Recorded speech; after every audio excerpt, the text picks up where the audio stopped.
সিদ্ধাৰ্থ শৰ্মা অভদ্ৰ মানুহ আমাৰ লগত অভদ্ৰামি কৰে আই ডোন্ট নো সবৰ লগত অভদ্ৰামি কৰে নে নকৰে ছোৱালী কেজনীৰ লগত বিশেষকৈ বস্তু পেলনীয়া বস্তুৰ নিচিনা আমাক ট্ৰিট কৰে মানে আমি হয়তো ৰাস্তাত পৰি থকা পাগল মানুহ এটাকো ইমান বেয়া ট্ৰিট নকৰোঁ সিদ্ধাৰ্থ শৰ্মা ট্ৰিটমেণ্ট আমাৰ প্ৰতি যেনেকুৱা গতিকে সিদ্ধাৰ্থ বিৰাট অসভ্য অভদ্ৰ মানুহ জুবিন গাৰ্গৰ বাহিৰে আৰু যিখিনি আমাৰ গৰিমা শইকীয়া গাৰ্গ থাকে তেওঁৰ বাহিৰে ছোৱালীকেইজনীক কোনেও সন্মান নকৰে ছোৱালীকেইজনীক কোনেও বেণ্ডৰ মানুহ বুলি নাভাবে মেণ্টেলি বহুত অদৰকাৰী কথা কয় মেণ্টেলি আমাক বহুতবাৰ টৰ্চাৰো কৰে দেটছ ট্ৰু নমস্কাৰ মই সুইটি দাস 2022 13 অক্টোবৰৰ পৰা বৰ্তমানলৈকে মই জুবিন গাৰ্গৰ সহকাৰী কণ্ঠশিল্পী হিচাপে অনুষ্ঠান পৰিৱেশন কৰি আছিলোঁ আৰু থাকিলোঁ হয় তো মই মোৰ কেইটামান বিশেষ কথা ক'বলগীয়া আছিল ভিডিঅ' বনাই থাকিব মন নগ'ল ইয়াত মই লাইভে আহিলোঁ আৰু কিছু কথা ক'ব বিচাৰিম আৰু মই চেষ্টা কৰিম যাতে আৱেগিক নহয় আৰু একো কন্দা কটা নকৰাকৈ মই কথাখিনি চিধা চিধিকৈ কৈ বিদায় ল'ব পাৰোঁ গতিকে কথাটো হ'ল যিটো বিতৰ্ক চলি আছে তেওঁৰ অকাল মৃত্যু আৰু north east festival Siddhartha Sharma Shekhar Jyoti Goswami Amritprabha Mahanta Sandipan Garg whatever যোন গৈছিলে এই গোটেইখিনিৰ ওপৰত মোৰ কিছুমান ক'বলগীয়া কথা তো কথাটো হ'ল যিহেতু বস্তুটো নৰ্থ ইষ্ট ফেষ্টিভেলৰ পৰা ষ্টাৰ্ট হৈছিলে বিশেষকৈ শ্যামকানু মহন্তৰ পৰা ষ্টাৰ্ট হৈছে গতিকে মই যিমানখিনি জানো সেইখিনিৰ পৰা আৰম্ভ কৰোঁ যিমানখিনি জানো সেইখিনিতে শেষ কৰিম কথাটো হ'ল শ্যামকানু মহন্ত যিজন ব্যক্তি সেইগৰাকীক মই নাজানো জুবিন গাৰ্গে মিছাও ক'ব পাৰে সঁচাও ক'ব পাৰে খঙত ক'ব পাৰে খন্তেকীয়া খঙত নাজানো মই যিমানবাৰ তেওঁৰ মুখৰ পৰা শুনিছোঁ হি হেটছ শ্যামকানু মহন্ত তেওঁৰ এটাই কথা তেওঁ আৰ্টিষ্টক সহি খাই কাম কৰোৱাই পে'মেণ্ট নকৰে নৰ্থ ইষ্টৰ আৰ্টিষ্টক প্লেটফৰ্ম দিয়াৰ নামত লুটি আছে নিজে ইনকাম কৰি আছে গতিকে হি হেটছ শ্যামকানু মহন্ত আৰু আপোনালোকৰ হয়তো বেছি দিন হোৱা নাই যিহেতু মনত আছে যিহেতু কিছুদিন আগত ৰঙালী ফেষ্টিভেল হৈ গৈছিলে তাত জুবিন গাৰ্গে কি কৰিছিলে আপোনালোকে জানে আৰু সেই বস্তুটো যে কৰিব সেইটো আগতে গম পাওঁ যেতিয়া আমাৰ দিনত চাউণ্ড চেক চলি আছিল আমি চাউণ্ড চেক কৰিবলৈ গৈছিলোঁ মই আৰু অমৃতপ্ৰভা মহন্ত সেইটো টাইমতে আমি গম পাওঁ যে আজি যদি শ্ব'খন কিবা কাৰণে জুবিন গাৰ্গে কৰে শ্ব'খন বিৰাটেই খেলি মেলি হ'ব তাৰ আগত আমাক তেওঁ জনাইছিলে যে এইবাৰ শ্যামকানু মহন্তক দি আছোঁ শিক্ষাটো দিব লাগিব তাক গতিকে অভিয়াছলি কিবা এটা কৰিব বুলি জানিছিলোঁ গতিকে তেওঁ খং উঠিলে তেওঁ মদ খাই ষ্টেজত উৎপাত কৰে সেইটো কথা আমি জানো সকলোৱে নাজানিলোঁ আমি বেণ্ডৰ মানুহখিনিয়ে জানো গতিকে তেওঁ সেইটোৱে কৰিছিলে গেটত গুৰ মাৰি থৈ গুচি আহিল পিছত আকৌ গ'ল বিকজ ৰৈ বিনালেৰ মই যিমানখিনি জানো দেই সম্পূৰ্ণ সত্য নহ'ব পাৰে মই যিমানখিনি জানো ৰৈ বিনালেৰ কিছুমান শ্বটছ ল'ব লগা আছিলে ৰঙালীৰ ষ্টেজখন বহুত ধুনীয়া তাৰ ক্ৰাউডটো বহুত ধুনীয়া তেওঁক সেই বস্তুখিনি লাগিছিলে আৰু প্লাছ তেওঁৰ ইমেজটো এটা বেয়া হৈ যায় এই উৎপাতখিনি কৰিলে বিকজ ৰাইজে নাজানে তেওঁ সেই কামখিনি কিয় কৰিছিল গতিকে সেইটো কাৰণে তেওঁ পিছত নেক্সট দিনা ৰঙালীলৈ গ'ল ধুনীয়াকৈ তেওঁ পাৰফৰ্ম কৰি আহিছে এটা গান তাকো নিজৰ ভিডিঅ' ল'ব আছে সেইকাৰণে আৰু পোষ্টাৰ মুকলি কৰিছিলে আই গেছ গতিকে মই যিমানখিনি জানো তেওঁ শ্যামকানু মহন্তৰ প্ৰত্যেকটো বস্তু বেয়া পায় তেওঁৰ শ্ব' ছাকচেছফুল হোৱাটো তেওঁ এটলিষ্ট বিচৰা নাছিল শেষলৈ প্ৰথমত তেওঁ কৰিছিলে ব্ৰেণ্ড এম্বেচাডৰ আছিলে যিহেতু কৰিব লাগিবই বাট তেওঁ জানে যে শ্যামকানু মহন্ত এক্সপ্লইট কৰে মানুহক পে'মেণ্ট পাতিৰ ক্ষেত্ৰত প্লেটফৰ্ম দিয়াৰ নামত গতিকে তেওঁ সেইখিনি জানে সেইটো কাৰণে তেওঁ যিহেতু ৰেবেল নেচাৰৰ মানুহ গতিকে তেওঁ সেইখিনি কৰিছিলে গতিকে নৰ্থ ইষ্ট ফেষ্টিভেলতো তেওঁ কিমান ইচ্ছাকৃতভাৱে গৈছিলে শ্যামকানু মহন্তই কোৱাৰ নিচিনা সেইটো মই নাজানো ক'বলৈ আৰু যিহেতু শ্যামকানু মহন্ত কৈছে মই দেখিছোঁ সেইটো সত্য নে AI video' I don't know কৈছে যে জুবিন নিজে আহিছিলে আমি তাক হোটেলহে বুক কৰি দিছোঁ সেনেকুৱা হোৱাহেঁতেন জুবিন গাৰ্গে ইনষ্টাগ্ৰামত দুদিন আগত 17 ছেপ্টেম্বৰত নহয় 16 নে 15ত দিছিল পষ্টটো যে I am coming to Singapore for North east festival বুলি পষ্ট নিদিলে হয় যদি তেওঁ অনলি ফুৰিব গ'ল হয় গতিকে কাক বা তেওঁটো মূৰ্খ বনাইছে only he knows okay so' Zubeen গাৰ্গে নৰ্থ ইষ্ট ফেষ্টিভেলৰ কাৰণেই গৈছিলে শ্যামকানু মহন্তৰ কাৰণেই গৈছিলে ডেটছ ভেৰি ক্লিয়াৰ মোৰ চকুত আৰু শ্যামকানু মহন্ত এতিয়া কথা সলাই লাভ নাই আৰু তো গ'ল তেওঁৰ কাৰণে গ'ল আৰু শ্যামকানু মহন্ত প্লাছ জুবিন গাৰ্গ মেনেজমেণ্টৰ আটাইতকৈ ডাঙৰ বিফলতা জুবিন গাৰ্গ মেনেজমেণ্ট আগৰ পৰাই বিফল মেনেজমেণ্টৰ ক্ষেত্ৰত মই নিজে শ্ব' কৰিছোঁ 3 বছৰ মই জানো সিদ্ধাৰ্থ শৰ্মা অভদ্ৰ মানুহ আমাৰ লগত অভদ্ৰামি কৰে। আই ডোণ্ট নো চবৰ লগত অভদ্ৰামি কৰে নে নকৰে। ছোৱালীকেইজনীৰ লগত বিশেষকৈ বস্তু পেলনীয়া বস্তুৰ নিচিনা আমাক ট্ৰিট কৰে। মানে আমি হয়তো ৰাস্তাত পৰি থকা পাগল মানুহ এটাকো ইমান বেয়া ট্ৰিট নকৰোঁ। সিদ্ধাৰ্থ শৰ্মা ট্ৰিটমেণ্ট আমাৰ প্ৰতি যেনেকুৱা, গতিকে সিদ্ধাৰ্থ বিৰাট অসভ্য অভদ্ৰ মানুহ। গতিকে সেইটো তাৰ ফেইলিয়াৰ এজ এ হিউমেন আৰু এজ এ মেনেজমেণ্ট তাৰ ফেইলিয়াৰ, বিকজ সি ক্লিয়াৰলি কয় মই অকল জুবিন গাৰ্গক চিনি পাওঁ, তহঁতে আছ আই ডোণ্ট কেয়াৰ, নিজৰটো নিজে চাবি। জুবিন গাৰ্গ বেণ্ডত এটলিষ্ট আমাক জুবিন গাৰ্গে মেনেজ কৰিছিলে, সিদ্ধাৰ্থ শৰ্মাৰ তাত কোনো ভূমিকা নাছিলে। আৰু তো সিদ্ধাৰ্থ শৰ্মা মেনেজমেণ্টৰ ক্ষেত্ৰত আগৰ পৰাই বিফল মোৰ চকুত। আমাৰ প্ৰত্যেকজনী ছোৱালীৰ চকুত, এটলিষ্ট মোৰ আৰু শতাব্দী বৰাৰ চকুত Siddhartha Sharma as a manager he is a failure. Okay, so' মই বা কোনো মানুহ হ'লেও জুবিন গাৰ্গ এজন ইণ্টাৰনেশ্যনেল এটা ইণ্টাৰনেশ্যনেল জেগাত পাৰফৰ্ম কৰিবলৈ কৈছে, তো মই খেয়াল ৰাখিলোঁ হয়, যিহেতু তেওঁ বেমাৰী, সুস্থ মানুহ এজনৰো মেডিকেল ছিকিউৰিটিৰ ক্ষেত্ৰততো খেয়াল ৰাখিলোৱে হয়, কিন্তু জুবিন গাৰ্গ যিহেতু বেমাৰী মানুহ, তেওঁৰ ক্ষেত্ৰত বেছিকৈ সেই বস্তুটো কৰিলোঁ হয়। কিন্তু সিদ্ধাৰ্থ শৰ্মাৰ সেইটো মূৰত নেখেলালে। হয়তো মেবি পইচা বেছিকৈ যাব তেওঁৰ আৰু শ্যামকান্ত মহন্তৰ, হয়তো হেডেক বেছি হ'ব, সেইটো কাৰণে ইমানখিনি নকৰিলে, লাইটলি ল'লে। গতিকে মানুহখিনি যিহেতু নমৰে আৰু এনেকৈয়ে বাচি থাকে, এনেকৈ বাচি থাকিব বুলি ভাবি লৈ হয়তো নকৰিলে কামখিনি। গতিকে দেখি পিনে যিমানখিনি অনুমান কৰিছোঁ, দেখকৈ মেনেজমেণ্টৰ বিফলতা। আৰু যিদিনাখনে পাৰফৰ্মেঞ্চ আছিলে, তাৰ মানে এই ঘটনাটো ঘৰৰ আগদিনাখন শেখৰাৰ ষ্টেটাছ হওক, সিদ্ধাৰ্থ শৰ্মাৰ ষ্টেটাছ ষ্টৰি হওক, দেখিছিলোঁ বিয়েৰৰ বটলৰ ফটো, মদ খাই থকা পৰিৱেশ এটা। ঠিক আছে, তহঁতিও মানুহ হয়, তহঁতি বাহিৰলৈ গৈছ, এনজয় কৰিবলৈ গৈছ, সেইটো কাৰণে 3 দিন আগত গৈছ, কাৰণ বাকী আৰ্টিষ্টে 19 তাৰিখে গৈ পাইছে, তহঁতি 3 দিন আগত গৈছ, গম পালোঁ এনজয় কৰিবই গৈছ। তহঁতি যদি জান যে নিজে এনজয় কৰিবি, অকল জুবিন গাৰ্গক চাবলৈ তহঁতি মানুহ নিব লাগিছিলে। ঠিক আছে, সেইটো নিব লাগিছিলে, কাৰণ তহঁতি যদি জান নিজে মদ খাই পেল হৈ থাকিবি, তহঁতি নিব লাগিছিলে সেই বস্তুটো। তো প্ৰথম দিনাখনেই মোৰ খং উঠিছিলে যে ইহঁতে নিজে মদ খাই উৎপাত কৰিছে, যদি এইজনৰ বা কি হৈছে ভগৱান জানে, এইজনৰতো কি হ'ল আমি জানিলোৱেই। তো তেওঁলোকে প্ৰথমৰ পৰা সেইটো আছিলে। তাৰপিছত বহু ৰাতিলৈ বুলি মই ভাবিছোঁ, বহু ৰাতিলৈ মদ খাই ফূৰ্তি কৰিছে, উৎপাত কৰিছে। পিছদিনাখন মই যিটো শুনিলোঁ, কথা পাতি গম পালোঁ, 12টা-1টা বজাৰ ভিতৰত তেওঁলোকে সেই জেগাটোত গৈ পাইছিলে নে ওলালে বুলি ক'লে পাহৰিলোঁ। জুবিন গাৰ্গে আগদিনাখন মদ খাইছে, গোটেইখিনি মদ খাইছে। জুবিন গাৰ্গ অসুখীয়া মানুহ, তেওঁক ৰেষ্টৰ প্ৰয়োজন আছিল। তেওঁ খাই মেলি শুওঁতে কথা পাতি শুওঁতে তেওঁ বহুত দেৰি লগায়। পাৰ্চনেল এক্সপিৰিয়েঞ্চৰ পৰা কৈছোঁ, চবকে বহাই ল'ব, লেকচাৰ দি টোপনি নলগালে বেলেগকো শুবলৈ নিদিয়ে। গতিকে আই এম প্ৰিটি চিয়'ৰ যে তেওঁ সেইদিনাখনে সেইটোৱে কৰিছিলে।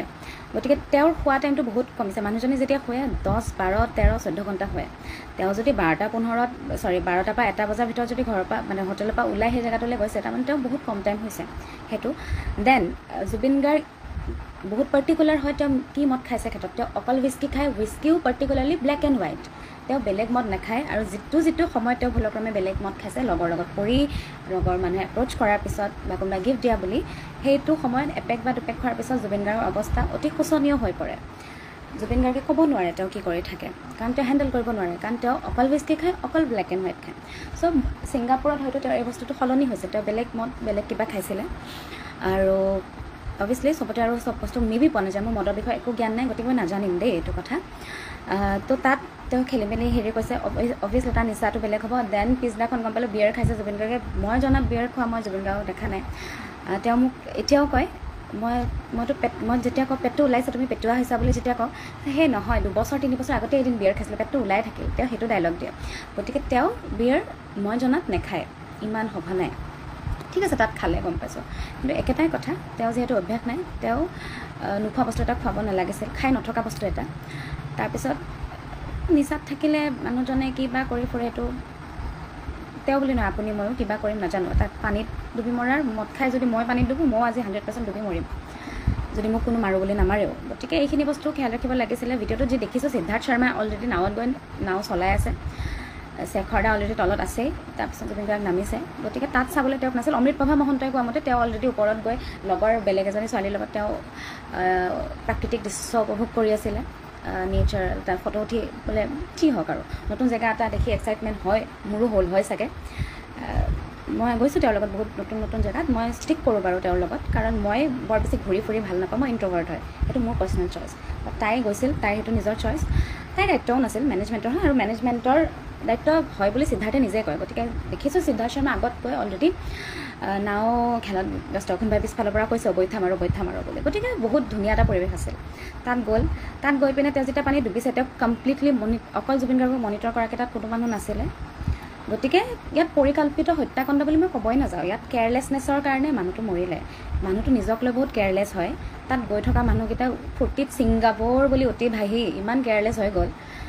ইয়াত যোনে শেখৰ দাই এতিয়া সিদ্ধাৰ্থৰ কথা কৈ যিমান চেটছ ভাইৰেল নকৰক কিয়, অমৃত প্ৰভাই এতিয়া যিমান যি নকৰক কিয়, আজি সন্দীপন গাৰ্গ আহিও পিছত যি নকওক, সিদ্ধাৰ্থ শৰ্মা আহি যি নকওক, মানুহটো ঘূৰি নাহে।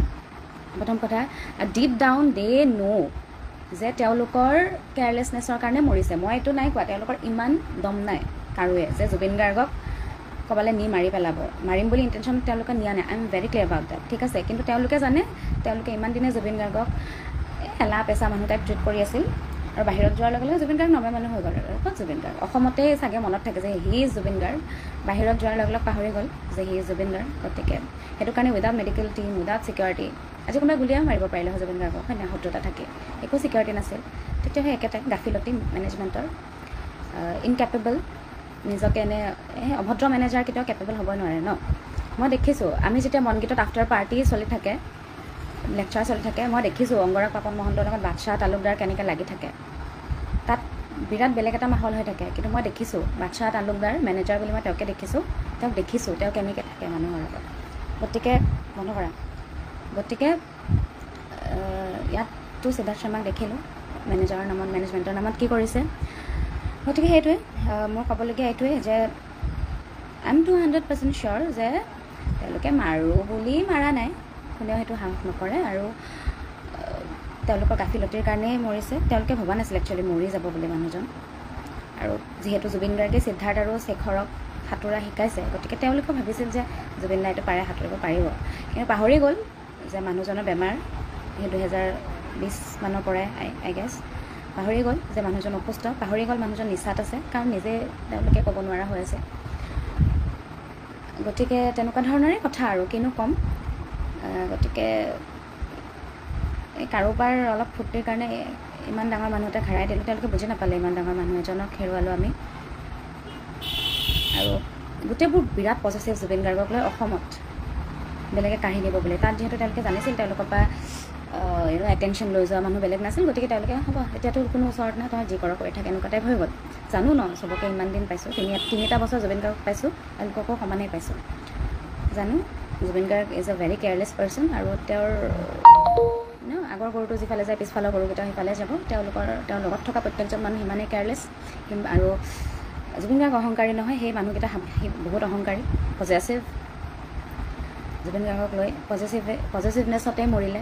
ভাল পোৱা থাকিলে নিজক পাহৰি সেই মানুহটোৰ প্ৰতি কেয়াৰফুল হৈ থাকিল হয়। ছিংগাপুৰ নহয়, আজি তুমি য'ত লৈ যোৱা, স্বৰ্গত লৈ যোৱা, তুমি জুবিন গাৰ্গৰ কেয়াৰ ল'বলৈ গৈছা, তুমি জুবিন গাৰ্গৰ কেয়াৰে ল'বা, তুমি তাত মতলীয়া হৈ নাথাকা, মই যিমান দূৰ জানো। গতিকে যদি কাৰোবাৰ কেয়াৰলেছনেছত কোনোবা মৰিলে কিবা ধৰণৰ গোচৰ ৰুজু কৰিব পাৰি, কিবা তদন্ত কৰিব পাৰি, কিবা শাস্তি দিব পাৰি, মই সেইখিনি হোৱাটো বিচাৰোঁ। আৰু কথা পাতি যিমান দূৰ গম পালোঁ তাত থকা মানুহৰ সৈতে ৰিপৰ্ট, মানে যিহেতু এজন মানুহে জুবিন গাৰ্গৰ লগত যাবলৈ এলাও কৰিছিল হস্পিটেললৈ বা ৰিপৰ্ট বনাবলৈ, অকল সিদ্ধাৰ্থ শৰ্মা গৈছিল, যিটোক মই ভগৱানে আহি ক'লেও বিশ্বাস নকৰোঁ, সেয়াই অভদ্ৰ মানুহটো, এৰগেণ্ট মানুহটো। গতিকে হৈ গ'ল, জুবিন গাৰ্গ ঢুকাল জুবিন গাৰ্গ, এতিয়া আৰু লাভ নাই। জুবিন গাৰ্গ হয় তেওঁৰ আত্মাটোৰ কাৰণে, তেওঁৰ শৰীৰটোৰ কাৰণেতো নহয়। গতিকে আমি সকলোৱে মেণ্টেলি ষ্ট্ৰং হ'ব লাগিব আৰু ক'ব লাগিব যে পোষ্টমৰ্টেম কৰাৰ পিছত বডিটো চাবলৈ কষ্ট হয়, গম পাইছোঁ, কিন্তু সেই শৰীৰটোততো আৰু একো নাই, কিন্তু শৰীৰটো চাই মেলি যদি কিবা এটাও ক্লু পাওঁ, আমি সেই ক্লুটো বিচাৰোঁ। আৰু একো যদি নাপাওঁ, আমাৰ এই মনৰ শান্তি যে নাই কোনেও একো কৰা নাই, অকল কেয়াৰলেছনেছত মৰিল, সেইটো গম পাম। কিন্তু কোনোবাই যদি তাত কিবা ধৰণেও তেওঁক কিবা কৰিব চেষ্টা কৰিছিল, আমি এইটো জানিব বিচাৰোঁ। গতিকে ইয়াত তেওঁৰ পৰিয়ালৰ মানুহখিনিৰ উপস্থিতিত, চৰকাৰৰ উপস্থিতিত পোষ্টমৰ্টেম আকৌ এবাৰ কৰা হওক, আমাৰ ইয়াত যেনেধৰণে কৰে। আৰু শুনামতে যিহেতু জুবিন গাৰ্গৰ ফোনটো সিদ্ধাৰ্থ শৰ্মাই ৰাখি থৈ দিছে, গতিকে সেইটো অনাৰ ব্যৱস্থা কৰক। সি জুবিন গাৰ্গৰ মেনেজাৰ হৈ থাকিতো লাভ নাই এতিয়া, যেতিয়া হৈ থাকিব লাগিছিল নিজৰ দায়িত্ব নকৰিলে পালন, নিজক বেছি চালে আৰু নিজৰ ফূৰ্তিটো বেছি চালে। গতিকে এতিয়াতো লাভ নাই, সেই বস্তুখিনি কৰক, তদন্ত কৰক, তদন্তটো বিচাৰোঁ। আৰু এই কথাখিনি কোৱাৰ পিছত মই কথা শুনিম, মই জানো মই কথা শুনিম, বেণ্ডৰ মানুহৰ পৰাই কথা শুনিম। আৰু বেণ্ডৰো কথা ক'বলৈ আছিলে, টিভিত ইণ্টাৰভিউত বেণ্ডৰ কথা বিৰাট ভালকৈ ক'ব লগা হয় যিহেতু, সেইটো হেৰি কৰোঁ। কিন্তু এটা কথা কৈ থৈ দিওঁ, জুবিন গাৰ্গ বেণ্ডটোত জুবিন গাৰ্গৰ বাহিৰে আৰু যিখিনি সময়ত গৰিমা শইকীয়া গাৰ্গ থাকে তেওঁৰ বাহিৰে ছোৱালীকেইজনীক কোনেও সন্মান নকৰে, ছোৱালীকেইজনীক কোনেও বেণ্ডৰ মানুহ বুলি নাভাবে। মেণ্টেলি বহুত অদৰকাৰী কথা কৈ মেণ্টেলি আমাক বহুতবাৰ টৰ্চাৰো কৰে, ডেটছ ট্ৰু। আৰু জুবিন গাৰ্গ কোনো নহয় তেওঁলোকৰ আগত, কাৰণ তেওঁলোকে সদায় মন্তব্য দিয়ে যে আমি গান গাবই নাজানো, এনে কঢ়িয়াই ফুৰিছে আৰু জুবিন গাৰ্গে তেনেকুৱা ধৰণৰ মন্তব্য তেওঁলোকৰ পৰা শুনো। অভিয়াছলি ষ্টেজত যেতিয়া চাউণ্ডটো বটলা পাম, গামো বটলাই, ঠিক আছে, চাউণ্ডত কিমান প্ৰব্লেম পায় সেই বস্তুটো বাকী মিউজিচিয়ানসকলেও জানে, নকয় আৰু বহুত কিবা কিবি কথাত। মই আগতেও কৈছোঁ, মোৰ নেচাৰটোৱে হয় ষ্ট্ৰেইট ফৰৱাৰ্ডকৈ কথা কোৱা, যাৰ কাৰণে বহুত মানুহে বহুত সময় মোক অভদ্ৰ বুলিও ভাবে, ভাবক মোৰ একো কথা নাই। কিন্তু মই সদায় এই বস্তুটো আগৰ পৰাও কৈ আহিছিলোঁ, এতিয়াও ক'ম। আৰু যদি মই ঠিকে থাকোঁ আগলৈও ক'ম।